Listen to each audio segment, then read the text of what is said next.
नमस्कार। सत्य संवादमा म यहाँहरूलाई हार्दिक स्वागत गर्दछु। जीवराम भण्डारी। आज यहाँहरू सामुन्ने उपस्थित हुनुहुन्छ राम कार्की। पार्थ छेत्रीको नामले बुझिनुहुने राम कार्की नेपाल कम्युनिस्ट पार्टी नेकपाका नेता हुनुहुन्छ, पूर्व मन्त्री। बौद्धिक नेताको रूपमा सुपरिचित राम कार्कीसँग आज म समसामयिक ताजा नेपालको पछिल्लो राजनीतिक अवस्थालाई केन्द्रमा राखेर विश्लेषणात्मक र सूचनामूलक ढङ्गले कुराकानी गर्ने प्रयत्न गर्नेछु। नेपालको राजनीतिक इतिहासमा नेकपा अर्थात् नेपालका कम्युनिस्टहरूलाई यो ढङ्गको झन्नै 2/3 बहुमत निकटको अवस्था इतिहासमा पहिलो पटक प्राप्त भयो। नेपाली जनले विभिन्न खाले विकल्पहरू विगतमा प्रयोग गरे, अनुभव गरे र पछिल्लो झन्नै यो भन्दा पनि हुन्छ अन्तिम जस्तो विकल्पको रूपमा नेपालका कम्युनिस्टहरूको पनि परीक्षण भयो।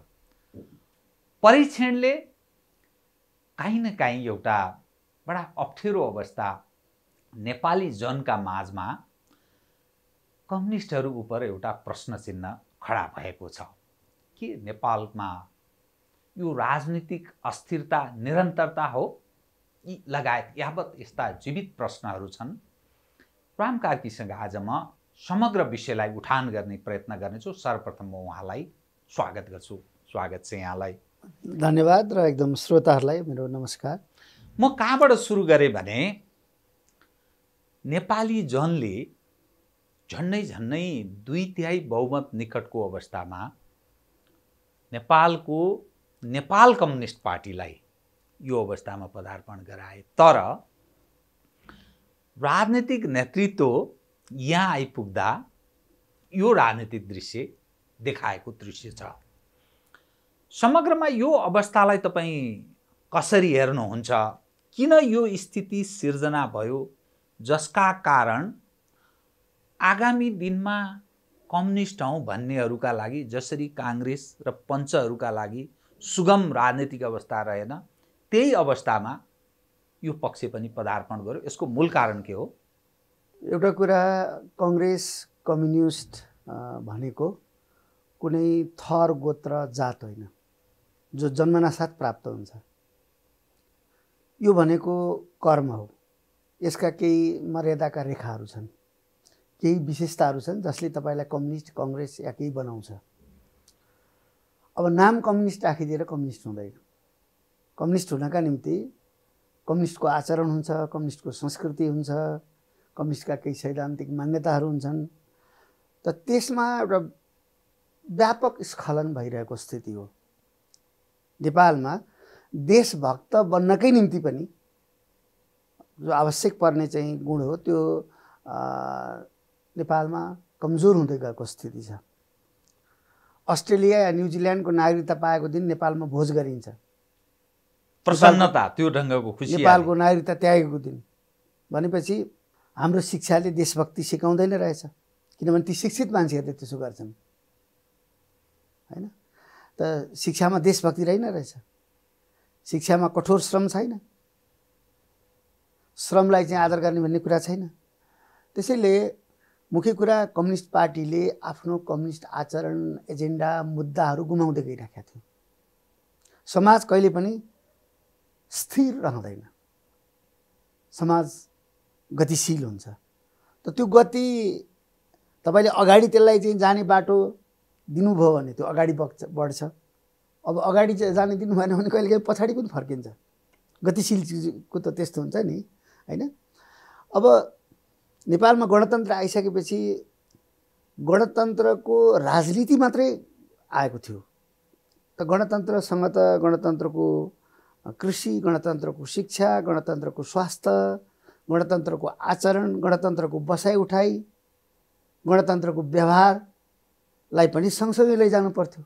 जस्तो तपाईँले डोजर चलाइसकेपछि ट्र्याक खोल्नका निम्ति सँगसँगै रोलर लैजानुपर्छ, गिटी हाल्नुपर्छ, बालुवा हाल्नुपर्छ, अनि अलकत्रा हाल्नुपर्छ र मात्रै त्यो चाहिँ रोड बन्छ। त्यहाँ चाहिँ मतलब कारहरू पनि हिँड्छन्। अब यहाँ डोजर त चल्यो, तर त्यस पछाडिका कामहरू अब नेताहरू त्यसमा सबभन्दा बढी गम्भीर हुनुपर्ने स्थिति थियो, किनभने राजतन्त्र डोजरले झन् भत्काउँदै लग्यो। अब यहाँ हजारौँ वर्षदेखि चल्दै आएको जुन संस्कृति थियो, जुन प्रकारको चालचलन थियो, रीतिरिवाज थियो, मान्यताहरू थियो, त त्योलाई च्यालेन्ज गरिसकेपछि अब नयाँ बनाउनु पर्ने हो हैन। त त्यो नयाँ बनाउनको निम्ति जुन प्रकारको गम्भीरता नेताहरूमा चाहिन्थ्यो, नेतृत्वमा चाहिन्थ्यो, त त्यो गम्भीरताको सर्वथा अभाव भयो। सबैलाई के लाग्यो भने अब राजा गए हामी राजा भयौँ भने जस्तो भयो। त्यो नियत खराब कि त्यो क्षमतामाथिको प्रश्न हो यो? एउटा कुरा त जब विचारधारा रहँदैन, मुख्य त विचार हो नि हैन। तपाईँको मस्तिष्कले नै यो सम्पूर्ण शरीरलाई चाहिँ हाँकिराखेका हुन्छ। त मस्तिष्कमा गडबडी भइसकेपछि त यी शरीरका अवयवहरूको धेरै काम हुँदैन, यिनले सही काम गर्न सक्दैनन्। त त्यसैले मुख्य कुरा त विचारकै हो। अब जुन यो जति पनि विषय उठान गरे पनि अन्ततोगत्वा नेपाली जनले बुझ्ने भनेको सत्तारूढ दल नेपाल कम्युनिस्ट पार्टी नेकपा झन्डै 2/3 बहुमत निकटको अवस्थामा थियो, स्थानीय तहदेखि केन्द्रसम्मको यो फुट्यो। अब यो फुट्नुको पछाडिको मूल कारण र तपाईँ कहाँ उभिनु भएको छ र के कारणले यो बताइदिनुहोस् त। अब एउटा कुरा त एउटा भनाइ छ कि तपाईको वर्ग स्थिति, तपाईँ जुन वर्गमा जन्मेको भए तापनि तपाईँको अहिलेको परिवेश के छ, तपाईँको खुवाइपियाइ के छ, तपाईँको आचरण के छ, तपाईँको भेटघाट कोसँग हुन्छ, त्यसले तपाईँको वर्ग स्थिति निश्चित गर्छ। तपाईँ कुन जमानामा केमा जन्मिनु भएको थियो, अब केमा हुनुहुन्थ्यो सँग मतलब हुँदैन। अहिले कहाँ हुनुहुन्छ तपाईँ, तपाईँको उठबस कोसँग छ, तपाईँको भेटघाट कोसँग छ। त अहिले नेपालका नेताहरूले भन्नु न त उनीहरूको चाहिँ मतलब यो सत्तामा आइसकेपछि उनीहरूको उठबस कोसँग छ, बसाइ खुवाइ कोसँग छ, को आउँदा उनीहरूलाई प्रिय लाग्छ घरभित्र। झुत्रे झाम्रे गाउँको किसान चाहिँ एकदम त्यहाँ बाटो भएन, त्यहाँ कुलो भएन, तिमीहरूले यस्तो भनेको थियौ, उस्तो गरेका थियौ, त्यहाँ शिक्षा पुगेको छैन भन्दै आउने मान्छे तिमीलाई मनपर्छ कि एकदम सफा ठुलो लामो कारमा कोसेली केही लिएर आउने मान्छे मनपर्छ त? त्यसैले मुख्य कुरा म त्यसलाई पहिला के कन्क्लुड गर्छु त भन्दाखेरि अब नेपालको कम्युनिस्टहरूमा आएको जो विचलनको एउटा कुरा त यो संसदीय व्यवस्था भनेको संसारभरि नै अहिले यो सङ्कटको सामना गरिरहेको छ। अमेरिका जहाँ चाहिँ सबभन्दा बढी आदर्शकृत गरिएको चाहिँ राज्य व्यवस्था थियो, त त्यही ठाउँमा आज व्यक्तिगत स्वतन्त्रता, प्रजातान्त्रिक स्वतन्त्रताको चिरहरण भइरहेको छ। त हामी संसारभरि एकदम पपुलिजमले यो पुँजीवादको अहिलेको जो स्वरूप छ त त्यो चाहिँ एकदमै पपुलिस्ट, धर्मको नाममा, संस्कृतिको नाममा, जातको नाममा हामी चाहिँ गोरा अमेरिकीहरू सबभन्दा ठुला हौँ भन्ने अहङ्कारको रूपमा कहीँ हामी हिन्दू हौँ भन्ने नाममा अब यो व्यवस्थाको एउटा सङ्कट छ। नेपालमा जुन व्यवस्था लागू भएको छ र जुन व्यवस्था चाहिँ 46 सालदेखि निर्बाध रूपमा अगाडि बढाइयो, यो नव उदारवादी पुँजीवाद, तपाईँ देशका सबै चिजहरू बेचियो, सबै उद्योग धन्दा कल कारखाना इत्यादि तमाम चिजहरू चाहिँ बेचियो हैन। त त्यो अब न शिक्षामा न संस्कृतिमा कोही पनि जग्गा लिएन। त हिजो महेन्द्रमाला पढिन्थ्यो, हामी विद्यार्थी हुँदाखेरि नेपाली साहित्य भनेकै महेन्द्रमाला थियो, त्यहाँ राजाको गुणगान बखान उनीहरूको बहादुरीका कुराहरू हुन्थ्यो। तर त्यसको विकल्पमा 46 साल पछाडि पनि अहिले गएर नेपाली पढ्नुहोस् न त के पाइन्छ त? अहिले त्यो पाठ्यपुस्तकमा के छ त? अहिलेको पाठ्यपुस्तकले अथवा कम्युनिस्टहरू यहाँ शासनमा आइसकेपछि यहाँ चाहिँ यो फोहोर सफा गर्ने मेहतरहरूलाई, यो कुशुलेहरूलाई, यी ज्यामीहरूलाई राष्ट्रिय हिरोको रूपमा, राष्ट्रिय नायिकाको रूपमा प्रस्तुत कहिले गर्यो? टेलिभिजनमा ल्याइयो कहिले? त भनेपछि त संस्कृति त उही राख्यो। त हिजो करातिला राजा महेन्द्रको छोराहरू जसरी खान्थे, जसरी लाउँथे, उनीहरू हिँड्दाखेरि जसरी बाटो बन्द गरिनु पर्थ्यो, साइरन बज्थ्यो, लामा लामा कारहरू चाहिँ दौडिन्थे अघि पछि, त त्यही चिज किसान मजदुरको छोराले नि गर्न थालेपछि यो दिन त देख्नु नै थियो। कपी भयो, यो दिन त देख्नु नै थियो नि त। त्यसैले मुख्य कुरा के भने हिजोको जो संस्कृति थियो हाम्रो, हिजोको जो सोच थियो, त त्यसमा फेरबदल ल्याउनका निम्ति कहाँ कहाँ हो त काम गर्नुपर्ने क्षेत्र? अब टावर बनाएर त संस्कृति त परिवर्तन आउँदैन, शिक्षामा परिवर्तन आउँदैन, तपाईँको सोचमा त परिवर्तन आउँदैन। त त्यसो हुनाले अब बाटो बिराएकै थियो। अब अहिले कम्युनिस्टहरू टुक्रा टुक्रा हुने स्थितिमा छन्। भर्खर 2 टुक्रा भएको हुँदैछ। अझै धाजा फाट्छ स्वाभाविक रूपमा नि, अझै किनभने बढ्दै जानेछ।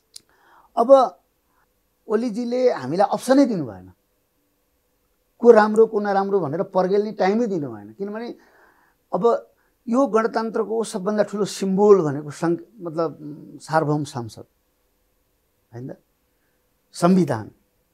त त्यो दुईटै माथि उहाँले हमला गरिदिएपछि त अब छान्ने चिजै के बाँकी रह्यो र? तपाईँ प्रचण्ड र माधव समक्ष उहाँहरूको निकट हुनुको पछाडि तपाईँको त्यो बाध्यात्मक कि या अथवा आफू खुसी कुनै? सबै विवेकशील मान्छेको अहिले तपाईँ हेर्नुहुन्न, हिजो प्रचण्ड माधवहरू चाहिँ प्रधानमन्त्री हुँदाखेरि एकदमै आलोचना गर्ने बुद्धिजीवीहरू पनि, अब तपाईँले कानुनका एक्सपर्टहरू हेर्नुहोस्, सामाजिक अभियन्ताहरू भन्नुहोस्, नागरिक समाजका मान्छे कसैले पनि साथ दिन सकिरहेको छैन, कोही बोलिरहेको छैन। ओलीजीको कदमलाई कसैले पनि डिफेन्ड गरिरहेको छैन। तर प्रचण्ड माधवजीले ठिक गर्नु भएको थियो भन्ने पनि त कोही बोल्न तयार छैनन्। हो, त्यसैले ठुलो उभार आइरहेको छैन। प्रचण्ड माधवजीले आफू प्रधानमन्त्री छँदा यदि समाजवादी एजेन्डा चाहिँ यहाँ लागू गर्ने कोसिस गरिदिएको भए त उहाँहरूले सिट्टी फुक्न साथ अहिले लाखौँ मान्छे आइहाल्थे नि। किन 50,000 को जुलुस गर्नु पर्थ्यो? 50,000 को चाहिँ भयो त। एक समय थियो जुन बेला कमरेड प्रचण्डले हुइसल मार्दा देखा पनि पर्नु पर्दैन थियो।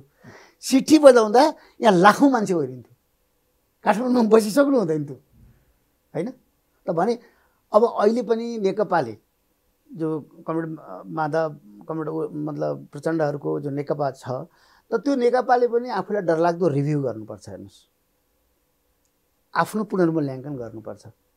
हामी अर्काको गल्ती त सच्याइदिन सक्दैनौँ, तर आफ्नो कमजोरी आफ्नो गल्ती त सच्याउन सकिन्छ नि त।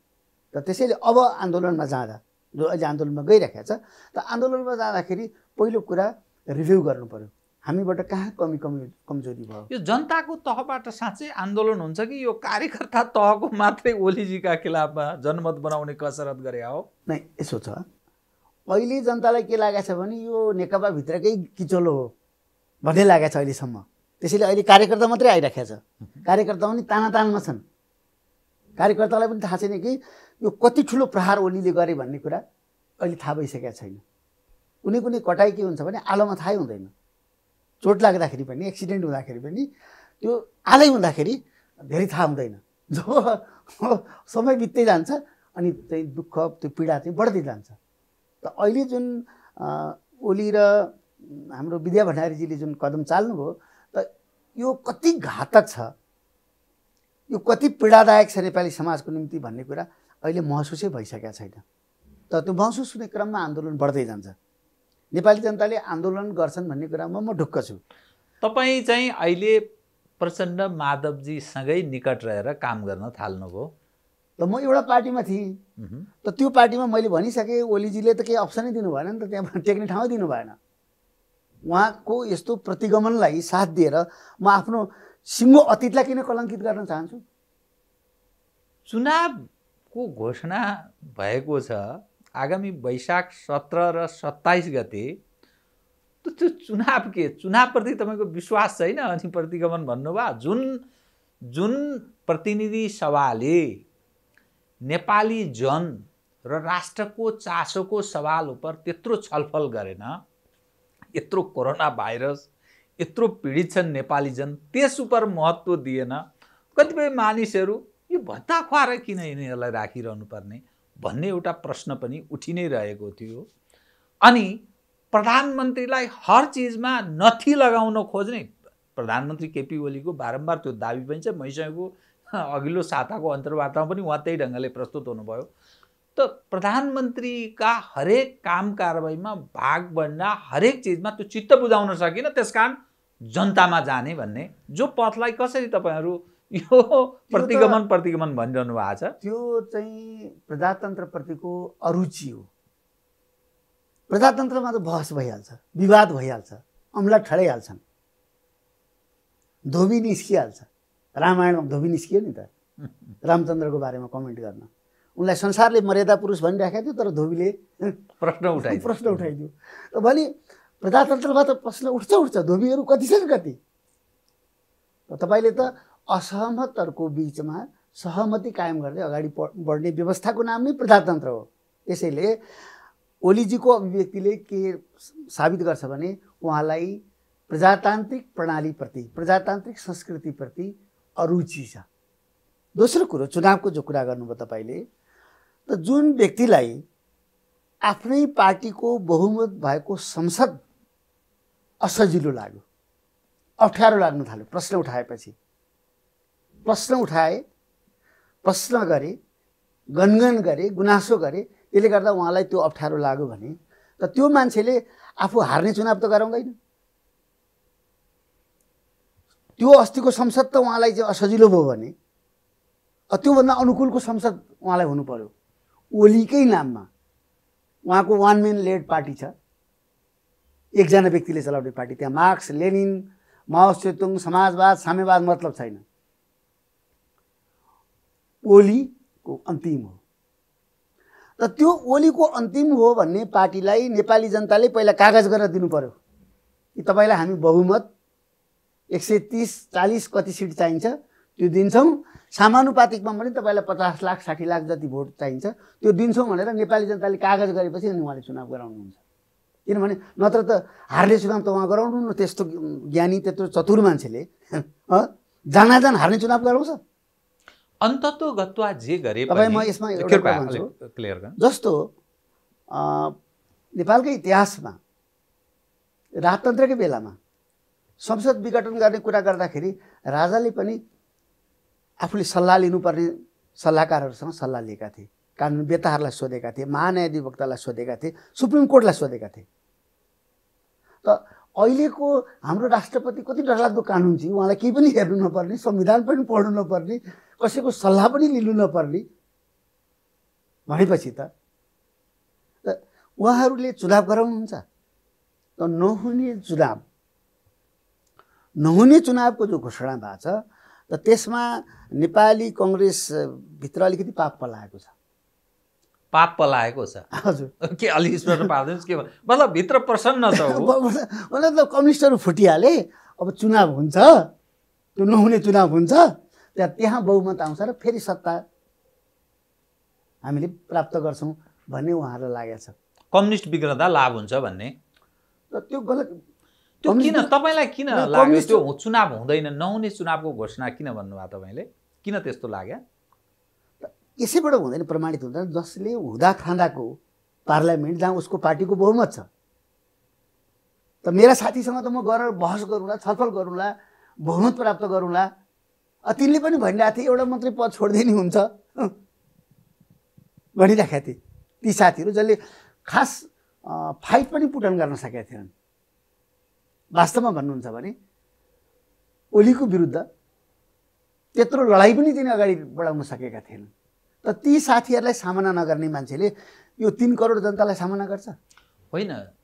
जब प्रधानमन्त्री र राष्ट्रपतिका विरुद्धमा सम्पूर्ण तयारी भइसकेको सूचना प्रधानमन्त्रीलाई प्राप्त हुन्छ, को प्रधानमन्त्री बन्ने, को राष्ट्रपति बन्ने, तयारी भइसकेपछि उसले सूचना पाएपछि अब एज अ राजनीतिमा त यी चिजले त काम गर्छ नि। बिचमै रोक्छु म। अब भोलि उनलाई कसैले भन्दैला कानमा गएर चुनाव त हार्दै हुनुहुन्छ तपाईँ, झापामै तपाईँको चाहिँ तपाईँ हार्नेवाला हुनुहुन्छ भनेपछि त चुनाव त रोक्नु पर्यो, एउटा वितण्डा लगाइदिने। त्यसैले हेर्नुहोस् कृष्णप्रसाद भट्टराईले कसरी सामना गरेका थिए। यस्तो बेलामा, ट्रान्जिसनको बेलामा त उदाहरण बन्ने हो नि त नेताले त। जस्तो हामी कृष्णप्रसाद भट्टराई, म कम्युनिस्ट मान्छे, कृष्णप्रसाद भट्टराई काङ्ग्रेसका मान्छे, म उनको नाम लिइराखेको छु। जब आफ्नो पार्टीभित्र उसले बहुमत गुमाइसकेपछि हात जोडेर साथीहरूको विश्वास मलाई रहेन, अब म प्रधानमन्त्री रहन्न। त त्यसले त कृष्णप्रसाद भट्टराईको गरिमालाई त कम गरेन। कृष्णप्रसाद भट्टराई आखिर मरेर गए, सधैँभरि त उनी प्रधानमन्त्री हुनेवाला थिएनन्, तर उनले एउटा उदाहरण बनेर गए। त राजनीति भनेको यस्तै उदाहरण बनाउँदै जाने कुरा हो। नत्र भने यो सार्वजनिक क्षेत्रमा किन आउनु, अरू काम गर्दा भयो नि त। तर पब्लिकले बुझ्दा तपाईँ एउटा राजनीतिमा अब्बल दर्जाको त्यो हैसियत पनि राख्नु छ, तपाईँमा वाक कला पनि छ, बौद्धिक खालको ज्ञान पनि भएको हुनाले यो सारा विषय तपाईँ जसरी व्याख्या गरिरहनु भएको छ, मानिसले बुझ्दा कसरी बुझ्ने भए भने हिजोका दिनमा काङ्ग्रेसले गरेन, त्यसको विकल्पको रूपमा कम्युनिस्टलाई झन्नै झन्नै 2/3 बहुमत निकटको अवस्थामा भोट कास्ट गरे। कम्युनिस्टले नि गरेन भनेपछि यी साराका सारा जो राजनीति गर्ने मानिस छन् यी गर्नेवाला होइन, सबै परीक्षणबाट असफल भएको त्यो प्रमाणित हुन्छ। यसले ल्याउने परिणाम के हुन्छ भन्ने पनि मेरो जिज्ञासा हो। त्यसैले मैले के भन्छु भने नेपाल कम्युनिस्ट पार्टीले अब उही चेहरा, उही नीति, उही शैली, उही तौर तरिका अगाडि ल्याइदिएपछि त तपाईँले भने जस्तै हुन्छ। त अहिले नेकपाले एउटा नयाँ कार्यक्रम ल्याउनु पर्यो, नयाँ कार्यक्रमसहित, र मुख्य कुरा विनम्रतापूर्वक र निर्मम भएर आत्मसमीक्षा गर्नु पर्यो। त्यो भनेको आफ्नो गल्तीहरू भन्नु पर्यो। हामीले बिचमा यो कमी कमजोरीहरू गर्नु। अब अहिले जनताको अगाडि ओलीले हामीलाई हेप्यो, ठुलो कुर्सीमा ऊ बस्यो, सानो कुर्सीमा हामीलाई राख्यो, यो तमाम रोएर केही अर्थ छैन। त ओलीलाई त्यो ठुलो कुर्सी सानो कुर्सीले किन हानेनौ त? त्यत्रो कम्युनिस्ट तिमी होइन, त्यत्रो बागी विद्रोही कम्युनिस्ट भनेको, न्यायका निम्ति लड्ने, आफै अन्याय सहर बस्ने भन्छ, हाँस्छ। त्यसैले मैले नेताहरूलाई प्राइभेटमा पनि र पब्लिकली के भनेको छु भने यो रोइ कराई नगरौँ। यसले त अब कम्युनिस्ट पार्टीभित्र चाहिँ बडा किचकिच हुँदो रहेछ, स्ट्यान्डर्डै रहेन रहेछ भन्ने कुरा मात्रै हुन्छ। अहिले नेपाल कम्युनिस्ट पार्टीले के गर्नु पर्यो भने हामीले यो ठाउँमा गल्ती गऱ्यौँ, हामीले यो कमी कमजोरी गऱ्यौँ, आदरणीय जनसमुदाय हामी यसमा माफी चाहन्छौँ, हामीलाई क्षमा गर्नुहोस्। अब हामी किनभने नेपालमा 70 वर्ष अगाडि किसान मजदुरको अगाडि कम्युनिस्ट पार्टीले एउटा बोन्ड गरेको थियो, एउटा प्रतिज्ञा गरेको थियो कि हामीलाई शक्तिशाली बनाइदिनुहोस्, हामी तपाईँहरूलाई मुक्ति दिन्छौँ। त त्यो हामीले पुरा गर्न सकेनौँ। हामीले कृषकका निम्ति कुनै कार्यक्रम ल्याउन सकेनौँ, मजदुरका निम्ति कुनै कार्यक्रम ल्याउन सकेनौँ। हामी बहकियौँ, हाम्रा यी कमी कमजोरी भए, हामी यो उदार पुँजीवादमा बहकिन थाल्यौँ। त्यसैले हामीलाई माफी गर्नु दिनुहोस्, हामीलाई क्षमा गर्नुहोस्। अब हामी यसबाट सिकेर अगाडि आउँदैछौँ र अब हाम्रो नीति नयाँ यो छ र अब हाम्रो नेता पनि नयाँ हुनेछन्। यो नीतिलाई बोक्न सक्ने कराँतिला मान्छेहरू चाहिँ अब आउनेछन् भन्न सक्नुपर्छ अहिलेको नेतृत्वले। त त्यो भनेपछि जनतामा बिस्तारै विश्वास प्राप्त गर्छ। किनभने जनतामा त यति डरलाग्दो धैर्यता हुन्छ नि, यत्रो ठुलो सहन शक्ति हुन्छ नि। तपाईँ गाउँमा गएर हेर्नुहोस् न, एउटा किसान 30औं वर्षदेखि त्यो आफ्नो रुखको बारी खेती गरिराखेको छ, 8 महिना मात्रै खान पुग्छ। यसपालि त बढाएर चाहिँ म 10 महिना खाना पुग्ने बनाउँछु भन्छ, फेरि कोसिस गर्छ, लगातार कोसिस गर्छ। त्यसैले जनतामा त्यो धैर्य पनि हुन्छ। अब एउटा खतरा चाहिँ के छ त भन्दाखेरि जनता आन्दोलित हुन्छ, यो सबै चिजबाट जनता आन्दोलित हुन्छ। तर त्यस्तो आन्दोलन यदि हामीले त्यसलाई सही बाटो दिन सकेनौँ भने कोलाई बगाउँछ थाहै हुँदैन। कम्युनिस्टहरूप्रति आकर्षित हुने केही त्यस्तो सम्भावना देख्नुहुन्छ र? मैले किन यो विषय उठान गरे भने यहाँले भन्नुभयो मानिस आक्रोशित हुन्छन्, जनता आन्दोलनमा जान्छन्, यो पक्का पक्की छ, तर त्यसले कसलाई बगाउँछ भन्न सकिँदैन। कम्युनिस्टप्रति आकर्षित हुनुपर्ने कुनै त्यस्तो कारण बाँकी रह्यो अझै? आकर्षण त अहिले पनि काङ्ग्रेसप्रति पनि आकर्षण छ, कम्युनिस्टप्रति पनि आकर्षण छ। नेपाली जनतालाई यिनीहरूले गल्ती गरे, यिनीहरू फुर्किए, यिनीहरू सन्किए, यिनीहरू बेइमान भए भन्ने त छ। त जस्तो म कम्युनिस्टहरूमा के देख्छु भने कोही गाउँ बजार हाटतिर गयो भने ऊ चाहिँ प्रचण्डलाई गाली गरिराखेको छ, तर अर्को कुनै राप्रपाको अथवा काङ्ग्रेसकोले चाहिँ मतलब प्रचण्डलाई गाली गर्यो भने चाहिँ पाखुरा सुर्किन्छ क्या। त भने मतलब सेन्स अफ बिलोङ्गिङ चाहिँ छ क्या। प्रचण्ड मेरै हो तर मेरो भावना अनुसारको काम गरिदिएन, त्यसैले मैले चाहिँ गाली गर्न पाउनुपर्छ उसलाई, यो काङ्ग्रेसले चाहिँ गाली गर्न पाउनु हुँदैन भन्ने खालको अपनत्व बाँकी छ। त त्यसो हुनाले फेरि किनभने हामीसँग त जस्तो नेपाली कङ्ग्रेससँगै एउटा त्याग तपस्याको ठुलो धरोहर पनि छ, त्यसलाई नबिर्सौँ न हामी। 2-4 जना यहाँ चाहिँ यहाँ चम्केर चाहिँ ठुल्ठुला घर बनाउने, ठुल्ठुला कार चढेर हेर्नलाई मात्रै नहेरौँ हैन। अब तपाईँ हामी नै जुन जिल्लाबाट आएका छौँ त्यहाँ नेपाली कङ्ग्रेसमा लागेर चाहिँ सम्पूर्ण परिवार विघटन भएको, दुःख पाएको, व्यथिति भएको त्यो हामीले आफ्नै आँखाले देखेका छौँ। र कम्युनिस्ट पार्टीमा पनि त्यस्ता तपस्वीहरूको कमी छैन।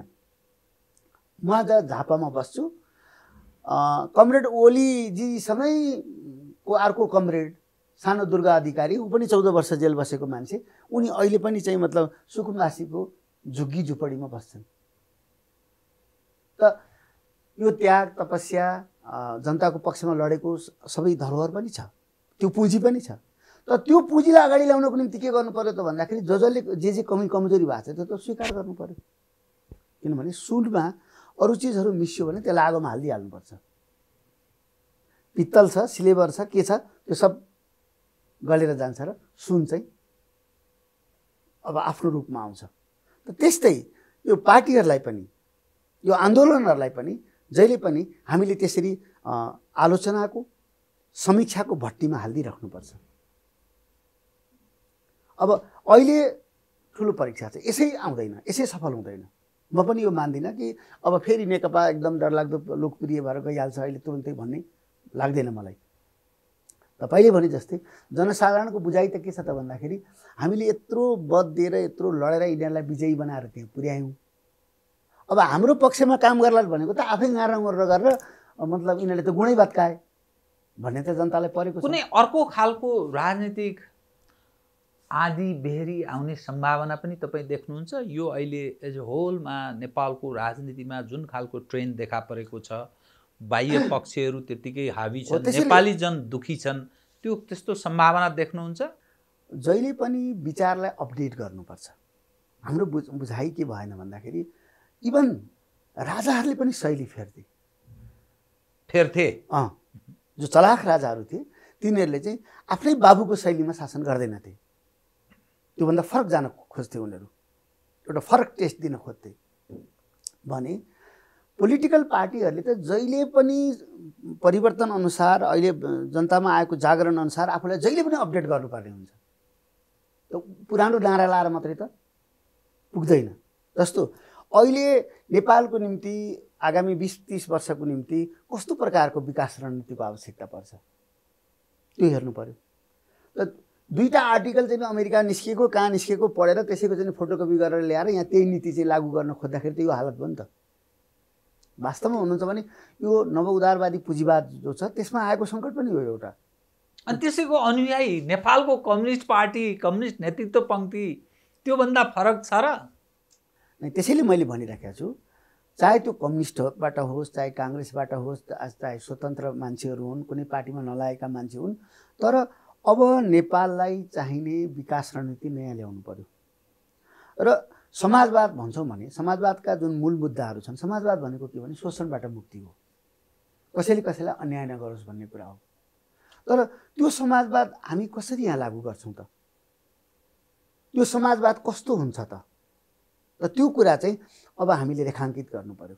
त्यसै अमूर्त समाजवादको कुरा गरेर भएन। कृषिमा समाजवाद के हो त? त्यो कृषक छ, उपभोक्ता छ, त्यसको बिच बजारवादले चाहिँ कब्जा गरेको छ, राज्य निरीह छ। त अब राज्य चलाउनेहरूले भन्नु पर्यो कि हामी त्यो राज्यको निरीहपनलाई समाप्त गर्छौँ, हामी कृषकलाई उसको लागत अनुसारको नाफा दिन्छौँ उसको उत्पादनको, र हामी उपभोक्तालाई सस्तोमा चाहिँ खाना खुवाउँछौँ। बिचको जुन एउटा दलाल छ त्यो दलाली प्रथालाई चाहिँ हामी समाप्त गर्छौँ। जस्तो शिक्षामा भन्नुहोस्, त शिक्षामा चाहिँ कम्युनिस्टहरू शासनमा आएपछि अथवा कङ्ग्रेसै शासनमा आएपछि, काङ्ग्रेस पनि आफूलाई समाजवादी भन्छ, आइसकेपछि त प्राइभेट स्कुलहरू सुक्दै गएको, अनि सार्वजनिक स्कुलहरू, सरकारी स्कुलहरू चाहिँ एकदम स्तरीय बन्दै गएको पो देखिनु पर्ने त। कम्युनिस्टहरू सरकारमा आउँदाखेरि त यो बाटोमा त सहकारीले चलाएका गाडीहरू, सरकारले चलाएका बसहरू पो बढी देखिनु पर्ने त। त प्राइभेटकै घुइँचो लाग्ने हो भने त त्यो के कम्युनिजम हो, के समाजवाद हो? त्यसैले म यसलाई के भनौँ भने, हेर्नुहोस्, विकासको, प्रगतिको सबभन्दा ठुलो पिलर भनेको, धुरी खम्बा भनेको शिक्षा हो, स्वास्थ्य हो। एउटा शिक्षित मान्छे अहिले देशमा चाहिँ राष्ट्रपति या प्रधानमन्त्री भएको भए, गणतन्त्रमा त साइकलमा हिँड्छ राष्ट्रपति। त राष्ट्रपति एउटा साधारण गाडीमा, प्रधानमन्त्री एउटा साधारण उसमा ठुलो भिडभाड नलिकन हिँडेको भए जनताले महसुस गर्थ्यो राजाको पालामा पो लावा लस्कर हुन्थ्यो। हेर त जनताको मान्छे त हिजो त बजारमा तरकारी किन्दै थिए, प्रधानमन्त्रीलाई मन पर्दो रहेछ त्यो आफै किन्दै थिए भन्ने देख्न पाइयोस् न। गणतन्त्रको संस्कृति भने त त्यो हो नि त, गणतन्त्रको चालचलन भने त त्यो हो नि त। जनताका माझमा लोकप्रिय, जनताकै बीचबाट। रामायणमा रावण र चाहिँ हनुमानको कथा जस्तो रावण अग्लो ठाउँमा बसेको थियो क्या, अनि हनुमानले आफ्नै पुच्छारमा टुलेर ऊ पनि आफू रावण सर बस्यो भन्ने कथा जस्तो कुर्सी नै ठुलो चाहिने, त त्यो त होइन नि। सिद्धान्त त तपाईँले भनेको कुरामा त्यति विमति हुने ठाउँ रहेन कि, तर अब भोलिका दिनमा जो जनताका माझमा जाँदा त्यो जनताले पत्याउने अवसर अब छ र पत्याउने अवस्था हुन्छ र जुन गतिविधिले एक्टले त देखाइसक्यो यो भन्छन् कथनी र कथनीमा मेल खाँदैन, अब त्यो स्थिति छ नै। त्यसैले एउटा नै अहिले पनि नेपाल कम्युनिस्ट पार्टीको 7-8 लाख कार्यकर्ता छन्। त्यो विभाजित भएपछि कहाँ पुग्यो कहाँ पुग्यो, कति विकसित होलान्, कतिपय आदि विभाजित पुग्दैन। हेर्नुहोस् अब फेरि नेपालमा त्यो पार्टी भन्नेलाई पनि त अघि मैले सुरुमा भने जस्तै धर्मकै अर्थमा, गोत्रकै अर्थमा लिने गरेका छन् नि त। भिनाजु कम्युनिस्ट भएकोले कम्युनिस्ट भएको भन्ने छन्, सिद्धान्त विचार केही छैन, त्यो स्थिति छ।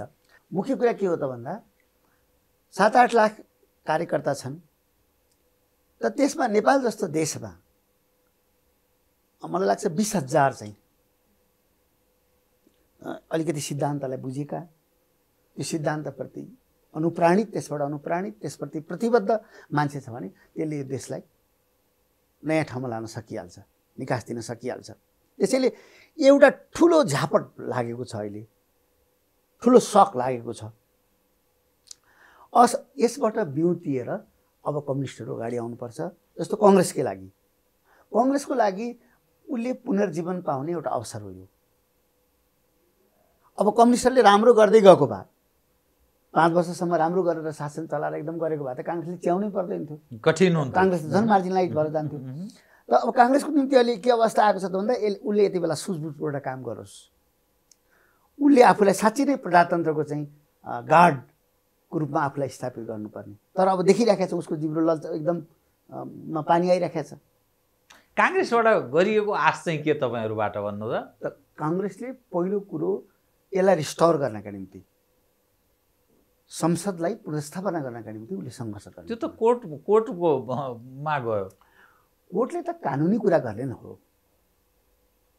कोर्टले गर्ने कुरा त कानुनी कुरा हो, तपाईँको राजनीतिक सङ्घर्ष हो नि। त हिजो त कोर्टले पार्टी खोल्न दिँदैन थियो नि त पार्टी खोल्न नदिएकै बेलामा पार्टी खोल्या होइन र हामीले।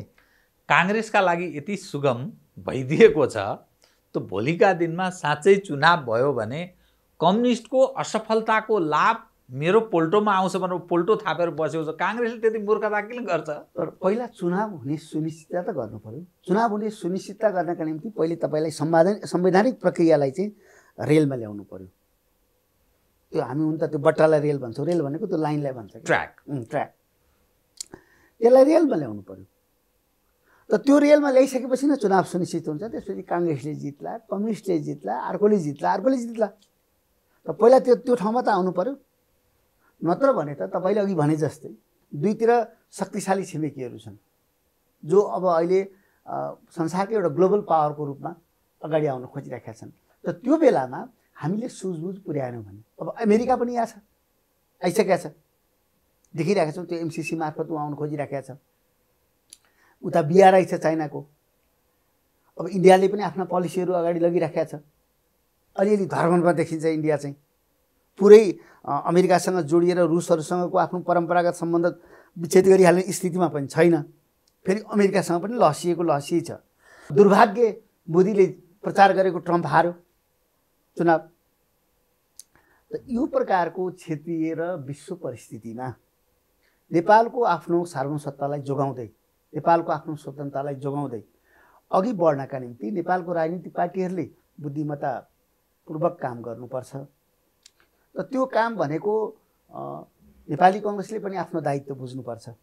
अहिले 12 बुथे दिल्ली सहमति हुँदै नेपालमा राजनीतिक आफ्ना लागि लाभ जे गर्दा ठिक हुन्छ त्यो गर्नेहरूबाट तपाईँ त्यो कसरी त्यो बुद्धिको कुरा गरिरहनु भएको छ? तपाईँ नेपालमा जति राजनीतिक परिवर्तनहरू विगतदेखि वर्तमानसम्म हेर्ने हो भने काहीँ न काहीँ त्यो विदेशीहरूको भूमिकालाई हामी अस्वीकार गरेको स्थिति देखा पर्दैन। अनि फेरि राष्ट्रवादको कुरा गर्छौँ, अर्कातर्फ जनताको कुरा गर्छौँ, अनि विदेशीहरू आएकोमा आफू अनुकूलको चीनको आउँदा एउटालाई अपाचे, भारतको आउँदा अर्कोलाई अपाचे, अनि एमसिसीको विषय हुँदा फेरि अर्कोलाई अमान्ने, यो विरोधाभास प्रकृतिको यो देखा पर्छ। अफिम युद्धभन्दा पहिला नेपालको चाहिँ अन्तर्राष्ट्रिय सम्बन्ध, छिमेकीहरूको सम्बन्ध चाहिँ सन्तुलित नै थियो चीनसँग र भारतका राज्यहरूसँग।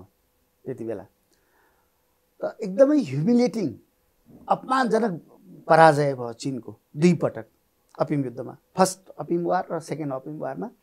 त्यसपछि नेपाल बाध्य भयो, नेपालको सम्बन्ध दक्षिणतिर टिल्ट हुने ढल्किनुको कारण त्यो बाध्यता थियो।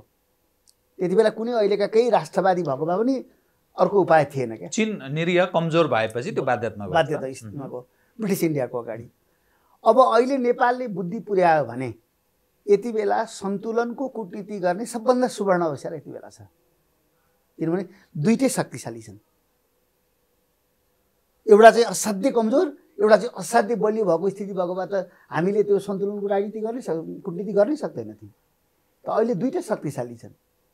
त यो दुईटै शक्तिशाली भएको स्थितिमा हाम्रो अप्सन चाहिँ बढेको छ। हामी थुप्रै कुरा अब रोज्न सक्छौँ, विकल्पहरू हाम्रो सामने धेरै खुला छन्। त यो स्थितिमा अब इतिहासबाट खालि अध्ययन गरौँ, रेफरेन्सको रूपमा लिउँ। अब राणेको शासन रहन्थ्यो होला, इन्डियाले त्यति बेला त्यो नेपाली कङ्ग्रेसलाई अथवा त्रिभुवनलाई चाहिँ सबै सहायता नगरेको भए हामी त्यो त मान्दैनौँ। फेरि राणाकै शासन यहाँ रहिराखेका भए हुन्थ्यो त भन्दैनौँ नि हामी, होइन? त त्यसो हुनाले एउटा कुरा तपाईँलाई म के याद दिलाउँछु भने मेरो एकजना बडाबा, मेरो बुवाको दाजु बडा हाकिम हुनुहुन्थ्यो राणाकालमा। त पछि 28-29 सालतिर पनि पासा खेल्दा उहाँले फेरि राणा नै आउँछ भन्नुहुन्थ्यो। उहाँ पञ्चायतमा चुनावमा भोट दिन पनि कहिले जानु भएन। तर उहाँको मोहन शमशेर फर्केर आएन। उहाँको सधैँ भनाइ के हुन्थ्यो भने यिनीहरूले चलाउन सक्दैनन्, फेरि चाहिँ मोहन शमशेरहरू आउँछन्, आएर मलाई खोज्छन् भन्ने थियो उहाँलाई, होइन? तर त्यो आएन। त्यसैले अब हामी पश्चकमनतिर जानु हुँदैन, होइन? नेपाली जनताले अठोटका साथ के गर्नुपर्छ भने कङ्ग्रेस र कम्युनिस्ट जो पार्टीहरू छन् उनीहरूलाई उनीहरूले गरेको भुल, उनीहरूले गरेको गल्तीमा सजाय दिनुपर्छ। तर फेरि उनीहरूलाई सचिने सुध्रिने मौका पनि दिनुपर्छ नेपाली जनताले। कति पटक, होइन? जस्तो भन्नु, म पनि कम्युनिस्ट पार्टीकै मान्छे हुँ, होइन? म पनि मन्त्री भएँ। तर मैले के देखेँ त भन्दा मैले राम्रो धेरै गर्न सकिनँ यो व्यवस्था अन्तर्गत, तर नराम्रो गरिकन निस्कन त सकिँदो रहेछ नि त। मैले एउटा डेसिमल फ्रिक्वेन्सी पनि कसैलाई दिइनँ। त्यहाँ तपाईँको अनुभवमा त्यो के काम गर्ने वातावरण छैन यो सिस्टमभित्र, जसका कारण मन्त्री भए पनि धेरै काम गर्न सकिँदैन? नै, मुख्य कुरा त यो प्रधानमन्त्रीले चलाउने सिस्टम हो। त्यो क्याबिनेटको बैठक भनेको त त्यहाँ मन्त्रीको त केही अर्थ रहँदैन, औपचारिकता, कागज पनि हुँदैन, कलम पनि हुँदैन। भन्छ नि नोट अफ डिसेन्टले हो, त्यो नोट अफ डिसेन्ट लेख्ने प्रावधान नै छैन। त्यो त प्रधानमन्त्रीले भन्ने, व्यासले भन्ने, गणेशले लेख्ने जस्तो मुख्य सचिवले लेख्दै जाने, प्रधानमन्त्रीले भन्दै जाने सिस्टम हो यो। यसको अर्थ त त्यो सिस्टममै दोष भयो नि त। एउटा व्यक्ति खराब भयो भने त सबै चिज बिग्रन्छ, काम गर्न सकिँदैन। नेचुरली। त्यसैले प्रत्यक्ष एक्जिक्युटिभ हेड चाहिँ प्रत्यक्ष निर्वाचनद्वारा हुनु सबभन्दा राम्रो कुरा हो, र पार्लियामेन्ट चाहिँ बेग्लै होस्। त पार्लियामेन्टले आफ्नो भिटो लगाएर उसलाई जनताबाट प्रत्यक्ष निर्वाचित प्रधानमन्त्री, केही तपाईँको नेता प्रचण्डजी त फेरि प्रत्यक्ष राष्ट्रपतिको पनि एडभोकेसी गर्नुहुन्थ्यो एक समय, छोड्दिनु भयो? जे भन्नुहोस् नाम, प्रधानमन्त्री राष्ट्रपति जे भन्नुहोस् त्यो प्रत्यक्ष एक्जिक्युटिभ कार्यकारी, जो कार्यकारी प्रमुख चाहिँ। अनि पार्लियामेन्ट फेरि जनताले अर्को चुनोस्, त त्यो पार्लियामेन्ट र उसको बिचमा चेकचाक होस्। एक दोस्रो कुरो, हामी जान खोजेको त समाजवादीहरूले भन्न खोजेको त निर्वाचित भन्न खोजेको। जस्तो कुनै जिल्लामा अहिले तपाईँलाई सल्यान जिल्लामा एउटा इन्जिनियर गएको छ भने त्यसको मूल्याङ्कन गर्दा, त्यसलाई प्रमोसन गर्दा, डिमोसन गर्दा 30 अङ्क विभागले दिन्छ भने 60 अङ्क चाहिँ उपभोक्ताहरूले दिउन्। जहाँ इन्जिनियर बनेर ऊ काम गरेको छ नि, जसको सेवा गरेको छ नि, त उनीहरूको पनि होस्। अब यहाँ त माथि सचिवमा गलैँचा बोक्न साथ उसको प्रमोसन भइहाल्छ। तल जनतालाई पानी खुवाओस् कि नखुवाओस्, जनताको काम गरोस् कि नगरोस्। त यो सिस्टमलाई, यो ब्युरोक्रेसीलाई, खास गरी हाम्रो नेपालको जुन ब्युरोक्रेसी छ त्यो अहिले पनि राणाकालकै जस्तो छ, नौसिन्धा जस्तै छ। जसरी राणाकालमा नौसिन्धाहरू भर्ना हुन्थे, र त्यही खालको स्थिति छ। यो किन यस्तो भयो त भन्दा शिक्षामा हेरफेर भएकै छैन, शिक्षामा परिवर्तन आएकै छैन, शिक्षामा कुनै सोच परिवर्तन भएकै छैन। ठुलो हुनु भनेको के हो त भन्दाखेरि त ठुलो हुनु भनेको महँगा कार्पेटहरू जो गर्नु, यहाँ हिराका हारहरू लाउनु, ठुलो गाडीमा चढ्नु, बाटोमा कोही नहोस्,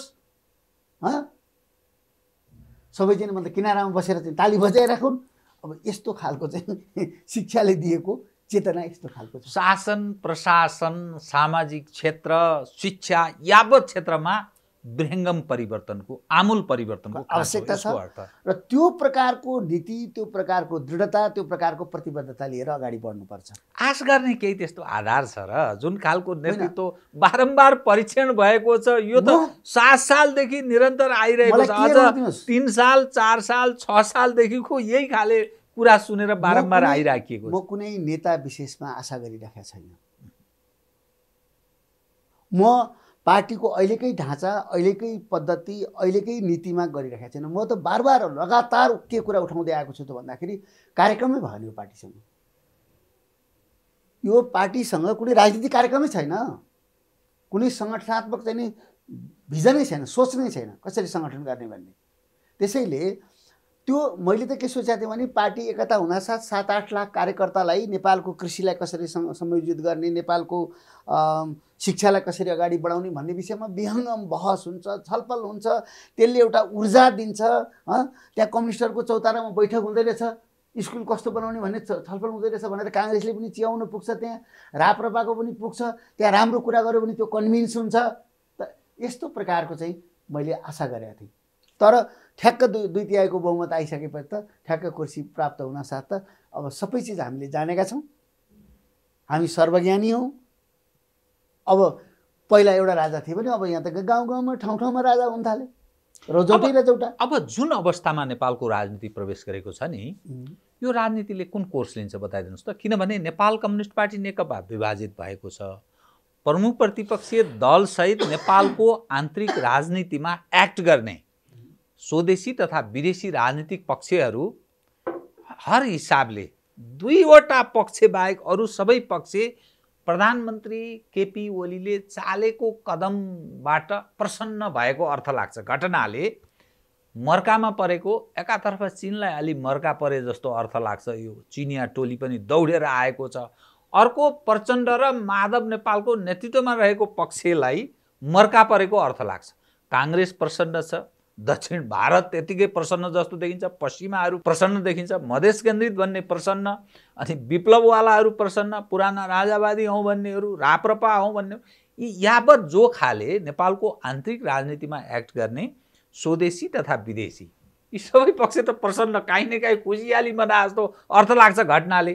कसरी तपाईँ अब के हुने बताइदिनुहोस्? एउटा कुरा यस्तो हो, अब यो एउटा पिँढीमा, एउटा जेनेरेसनमा धेरै मान्छे पङ्गु जन्मिए पनि अब यो मान्छेको जुन सृष्टि हो, मान्छेको जो उत्पादन हो, मान्छेको जो इतिहास हो, त्यो अगाडि बढिरहेको छ। त त्यसैले अब जब नेपाली समाजलाई लाग्छ, जस्तो म एउटा उदाहरण दिन्छु, नेपालका किसान मजदुरलाई लाग्न थाल्छ कि नेपालको कम्युनिस्ट पार्टीले हाम्रो हित गर्दैन है, अब हाम्रो पक्ष पोषण गर्दैन भन्ने लागेपछि उसले आफ्नो पार्टी जन्माउँछ। महादेवले आफ्नो जटाबाट चाहिँ महाकाली पैदा गरे जस्तो नेपाली जनताले पार्टी बनाउँछ। हेर्नुहोस्, त्यसैले म यो पार्टीमा अहिले रहँदासम्म रहेको कारणले म के भनिरहेको छु भन्दा भर्छ कि यो पार्टीले नै त्यस्तो नीति बनाओस्, यो भइरहेको पार्टीले नै त्यस्तो अग्रगामी चाहिँ नीतिहरू बनाओस्, कार्यक्रमहरू बनाओस् र यसलाई अगाडि लिएर जाओस्। समाजमा घर्षण त भइरहेको छ स्वाभाविक रूपमा। समाजमा हितहरू त चाहिँ एकाअर्काका मिल्दैनन्, त्यो त टक्राइरहन्छ। तर म खालि नेपाल कम्युनिस्टको सन्दर्भमा के भनिराखेको छु त भन्दा अग्रगमनका निम्ति यसले आफ्नो नीति र नेतृत्वमा नयाँपन दिनुपर्छ। त्यो आश छ तपाईँलाई? दिनुपर्छ, यो नियम हो। किनभने अब नेतृत्वमा नयाँपन भनेको मतलब खालि मैले उमेरको कुरा गरिराखेको छैन। उमेरले कोही जवान या राजनीतिमा त्यसको अर्थ हुँदैन। अब बर्नी स्यान्डर्सको पछाडि अमेरिकाका सबभन्दा कलिला युवाहरू ओठले चढ्दा दुध आउने केटाकेटी चाहिँ बर्नी स्यान्डर्सलाई जिन्दाबाद भन्दै हिँडिराखेका थिए र ती बुढाखाडा चाहिँ त्यहाँका ट्रम्पको पछाडि लागेको थियो। र त्यसैले नेपालमा पनि कति वर्षको कति चाउरी परेको त्योसँग मतलब भएन। तर मुख्य रूपमा नेपाललाई एउटा मौलिक चिन्तन, एउटा मौलिक सोचद्वारा नेपाललाई समाजवादतिर लैजाने। समाजवाद भनेको एउटा सपना हो अहिलेसम्म। संविधानमा किन लेखेको थियो सपना मात्रै हो? त्यो त कार्यान्वयनको पक्ष। स्वाभाविक रूपमा त्यता जाने हो, हामी साझा मानवतातिर जाने हो क्या। जस्तो अब हाम्रो आइडेन्टिटी धेरै छ, हाम्रो परिचय धेरै छ। जस्तो म कार्की, सामाजिक रूपमा मेरो परिचय, आर्थिक रूपमा म अब के एउटा वर्गमा छु होइन, पेसाले मेरो एउटा कुरा होला, हबीले म एउटा छ, मेरो खेलकुदमा एउटा अभिरुचि होला। यस्ता विभिन्न परिचयमध्ये मान्छे जहिले पनि साझा परिचयका निम्ति काम गर्नुपर्छ। जो कमन आइडेन्टिटी तपाईँको पनि मेरो पनि मिल्ने, त्यो भनेको मानवता हो होइन। लास्टमा काम गर्ने मानवताका निम्ति हो। त नेपाललाई त्यस्तो ठाउँमा लैजानका निम्ति, नेपाललाई त्यो ठाउँमा साझा मानवतातिर लैजानका निम्ति कि यो अछुत भन्ने, दलित भन्ने यो त कलङ्क हो नि त। त यो कलङ्क हो भनेर किताबमा लेखेर त हुँदैन। यो कलङ्कलाई मेटाउनको निम्ति त तपाईँले सानैदेखि मस्तिष्कमा हालिदिनुपर्छ। त्यो एउटा बलियो जबरजस्त धारणा बनाइदिनुपर्छ कि मान्छे समान हो, मान्छे बराबर हो। त शिक्षामा त्यस ढङ्गको परिवर्तन ल्याउनु पऱ्यो नि त। शिक्षामा त्यो ढङ्गको सोच ल्याउनु पऱ्यो नि त। अब बैठकहरू गर्दा, मिटिङहरू गर्दाखेरि श्रोता माथि बसुन्, वक्ता तल उभियोस् न। अनि वक्ता चाहिँ उहिले पण्डित चाहिँ शासनमा बसे जस्तो माथि नै बस्नुपर्ने, शीतताप नियन्त्रित ठाउँमा बस्नुपर्ने, अनि श्रोता पनि धरीमा बसेर घाममा बसेर त्यसका कुरा सुन्नुपर्ने। त यो सबै परिपाटीलाई परिवर्तन गर्नुपर्छ। त अब त्यो राम्रोको निम्ति त लडिरहनु पऱ्यो नि त। तपाईँले अहिले राम्रो भएन भनेर छोड्ने कुरा त आएन। जस्तो हाम्रो छोराछोरी छन्, राम्रो पढ्दैनन्, राम्रो काम गर्दैनन्, त्यो भनेर गति छाड्न त भएन नि। हामीले त उसलाई गोड गरिराख्नु पऱ्यो, भनिराख्नु पऱ्यो, कहिले फकाउनु पऱ्यो, कहिले कन्भिन्स गर्नु पऱ्यो, कहिले चाहिँ अब के गर्नु पऱ्यो होइन, ताडना पनि गर्नु पऱ्यो।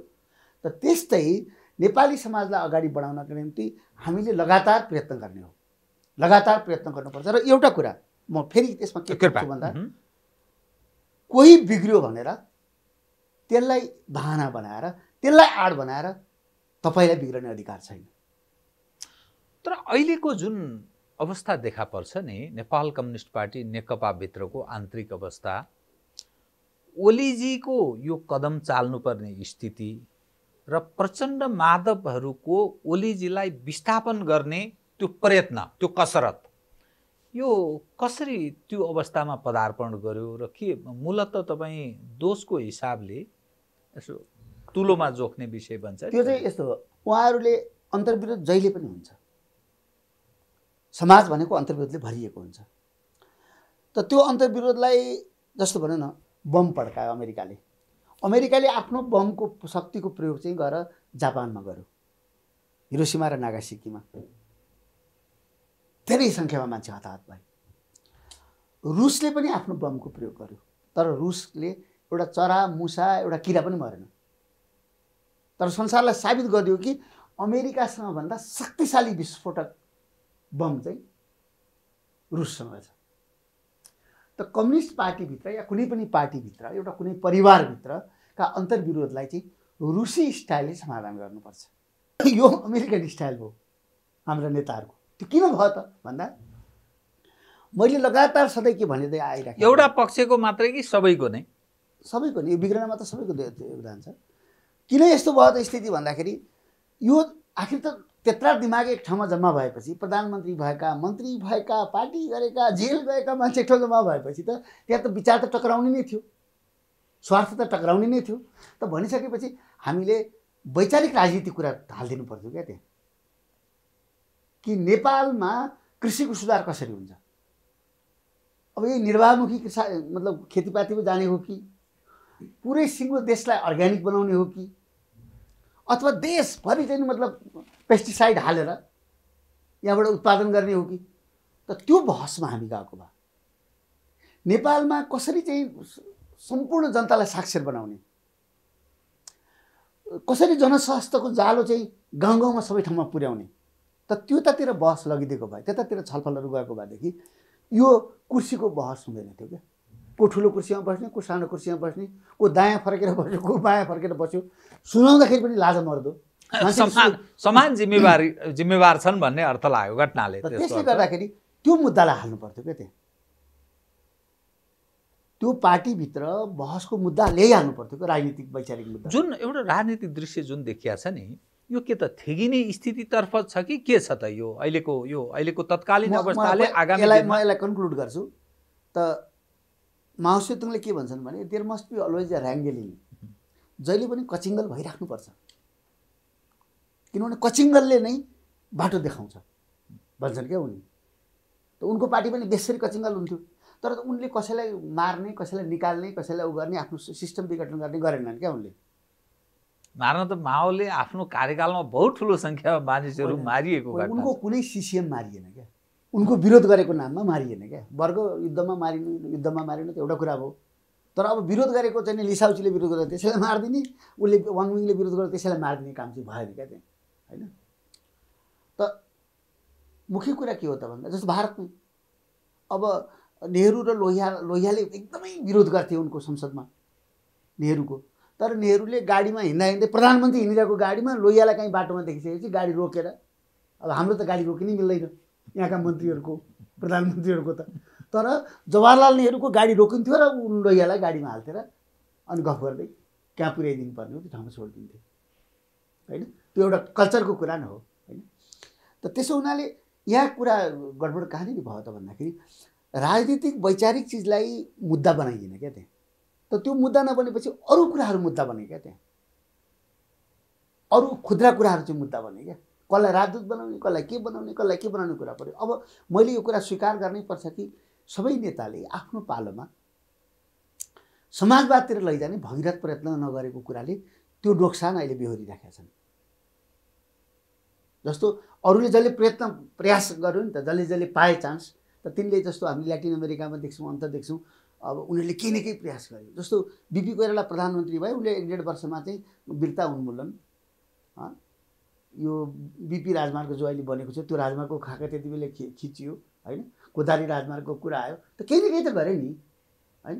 अब त्यसको काउन्टरमा फेरि उसलाई जनासार महेन्द्रले चाहिँ महेन्द्र राजमार्ग, होइन। त यस प्रकारको जो राज्यलक्ष्मीको र बहादुर शाहको जो एकले जेल हाल्दा अर्कोले राज्य बढाउँछ, ऊ जेल पर्दा अर्कोले राज्य बढाउँछ भने जस्तै त्यस्तो केही मुलुक बनाउने सवालमा प्रतिस्पर्धा जस्तो त्यस्तो पनि अलिकति मर्यादित पनि देखिन्छ त्यहाँ, होइन। तर हाम्रो त के भने त्यो मुद्दै हालिएन।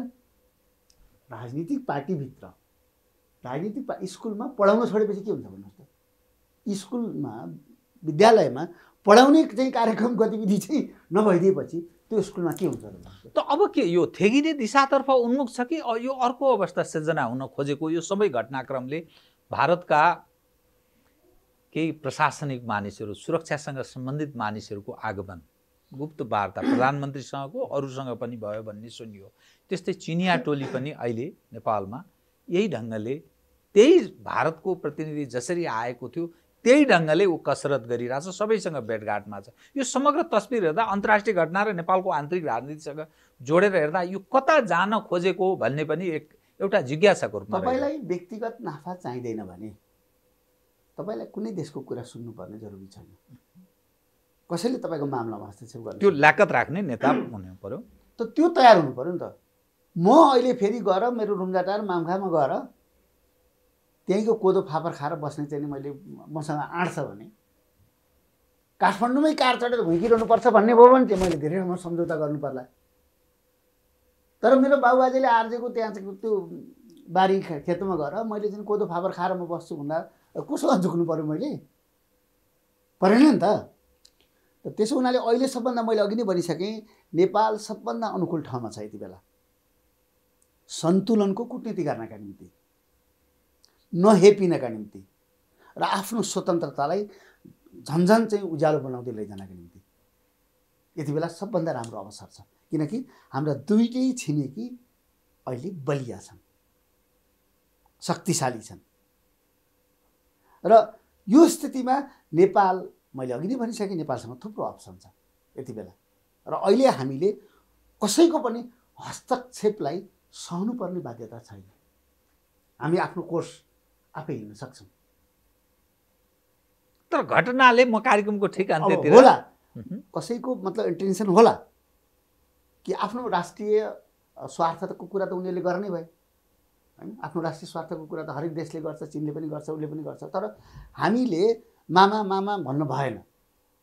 जस्तो एमसीसीकै कुरा त हामीले हाम्रो नेपालको निम्ति त हामीले पो विकास रणनीति बनाउने हो त। अनि विकास रणनीति बनाएर कति चाहिन्छ सहायता, कस्तो सहायता लिने, कस्तो ऋण लिने, त्यो त हामीले बनाउनु पर्यो नि त नीति।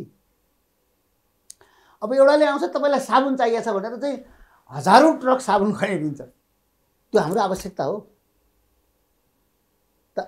पहिला हामीले हाम्रो आफ्नो विकास रणनीति बनाएर हाम्रो आवश्यकता यो हो, हामी यति पैसा चाहिँ अनुदानबाट लिने कोसिस गर्छौँ, यति हामी सफ्ट लोनबाट लिने कोसिस गर्छौँ, यति महँगै ब्याजमा भए पनि हामी लिन्छौँ भनेर हामीले बनाउनु पर्यो नि त नीति।